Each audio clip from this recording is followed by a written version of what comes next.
Alright, so I know it's been a couple days since I've recorded, and of course, it's Wednesday. It's going to be Percy Jackson Day. We're going to be talking about the finale, but I do want to address why I haven't posted, because I do have videos that I would like to record. It's just that, I haven't been able to get around to them, and even though I'm not a big football guy, earlier this week was college football national championship game, where, a team relatively close to me, IU Hoosiers, went up against University of Miami, and Hoosiers walked away with their first national championship in program history. And even though, like I said, I'm not a football guy, I am an Indiana guy, and this makes me very, very happy. So, kind of been basking in the glow of that a little bit, which is why, haven't really been recording a little bit. But we're going to have a swathe of videos coming out relatively soonish, starting with this one, where we're going to be talking about the season finale of Percy Jackson, Season 2, Episode 8, which is entitled... let me pull it up here. The Fleece Works Its Magic Too Well. This episode was directed by Catriona Mackenzie, I believe that's her last name, and was written by Craig Silverstein.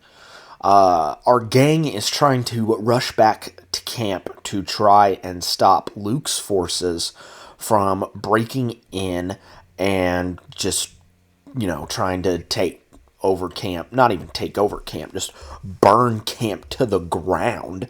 And in Luke's case, also try and heal the tree. But our gang is also trying to heal the tree as well. So it is basically a race to camp. Who can get there first? And who can achieve their mission first. So, I have to say, I really, really enjoyed this episode.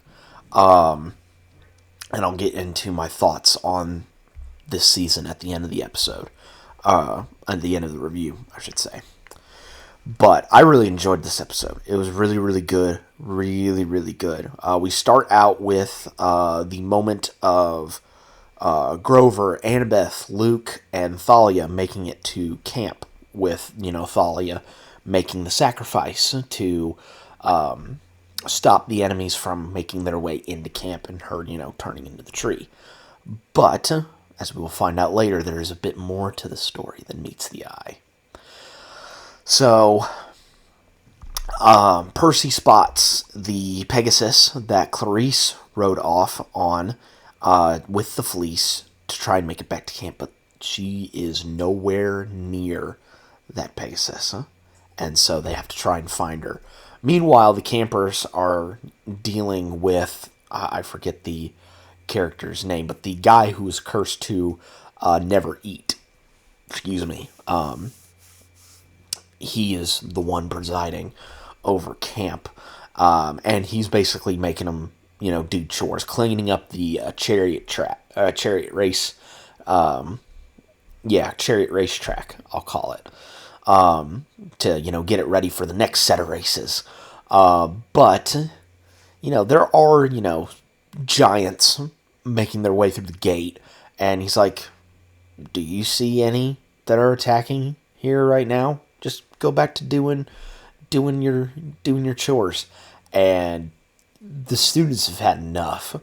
And, he finally is able to pick up food, but, only because there's a giant fireball that comes in, wipes him out, and he's gone. Clarice makes it to her friends, that try and escort her back to camp. Meanwhile, our gang, Percy, Annabeth, Grover, and Tyson, they spot Lucas rolling up with a whole bunch of people. His cronies, which Grover said that at the end of the episode, but I'm taking credit for it. His cronies and some more giants roll up, and Luke's plan, I should say, is to break down the gate, but to not take down the tree. He wants to try and save Thalia, who is, of course, the tree. So Percy and everybody else, they get caught and they're escorted to what I'm going to call the main building, where, Percy gives an impassioned speech to everyone to try and rally them, and it works. And when the other demigods, Luke's cronies, make it through and have what was the archer line pinned down, everyone else from camp shows up. And it is an all-out war. Basically, I would say their version of Helm's Deep, where there's just people fighting everywhere. And it was really cool. Really, really well shot as well, that sequence. But of course, it gets narrowed down to Luke and Percy. Good back and forth at the start, but Luke is very much the dominant person out of the two of them. Even gets Percy bloody, punched him multiple times. He's bleeding from like the forehead, the nose, and the mouth. But and I should have probably mentioned this earlier. Clarice, the squad that picked her up, they had heard some chatter about potentially a rogue team already inside the camp. And sure enough, that rogue team is the one that picked her up. And so Clarice has to fight her way back, makes it to the chariot track, and just when she gets the fleece taken away, and the guy's like, "You are going to have no friends to help you out." And Clarice is like, "Really? Because I do have some friends to help me out." And sure enough, here comes Grover and Annabeth on chariot, picks up not only the fleece, but also Clarice, and they make their way to Thalia's tree. So they get there, and let me pull up the name. Oh God, who is it? Allison, Beatrice Kitsos, who she didn't get a lot of screen time in this, but she did a really good job, not only in this episode but throughout the whole season. Allison gets an arrow into Annabeth's shoulders, or just her shoulder, and so Percy has to decide Annabeth or the tree, and Allison has had enough. She says, "Chop down that tree, take down the tree," and so Percy spears the fleece on the spear that Clarice had, and Clarice is able to pick up that spear, throw it into the tree. Fleece is on the tree gets all healthy, and Thalia makes her way out of the tree. But of course, Percy, remembering that nightmare that he had of Thalia being the one to strike a lightning bolt into his chest, that comes to fruition, because once Thalia gets out of the tree, lightning strikes, and it takes not only her, but Percy out. Percy has a bit of a chat with his father, Poseidon. I can't remember the actor's name off the top of my head, but he, of course, comes back from season 1, and they talk about, of course, the Titans are now loose, and that there's a war coming, and Percy tells his father about his nightmare, and, of course, and I should also mention beforehand, Tyson is asked of his father, Poseidon, to help Hephaestus craft weapons for the upcoming war that's to come. And of course, Tyson accepts. So Percy and Poseidon talk about Percy's dream and, the word never. And Percy's like, well, what did that mean? And before Poseidon can answer, he wakes up. He'd been out for a couple of days, but he's been healed. And Chiron is back to being the headmaster of camp. And so everyone goes to meet up with Chiron, and plus Chiron wanted to talk with Percy when he woke up. Clarice is going off to train people for the upcoming war, and Chiron talks about the night that Grover, Luke, Annabeth, and Thalia made it to camp. And just as Thalia was going to strike down the creatures that were on the outside, they started talking to her. And Thalia started to listen, and then sure enough, boom! They are struck by lightning and they're gone. And of course, out walks Zeus, her father. Now, of course, Lance Reddick, who played Zeus in season 1, he can no longer play it since he has since passed away. But they did find someone else to play Zeus, and it is Courtney B. Vance, who does look very much like Lance Reddick. So I thought that was a really good choice. And he's worked with Disney before, because he was in the live-action Lilo and Stitch movie as Special Agent Cobra Bubbles. So I thought that was a really cool detail. And Zeus says, okay, I've had enough of your little rebellious phase. You're almost 16, and you can do some good. And Thalia is not having any of it.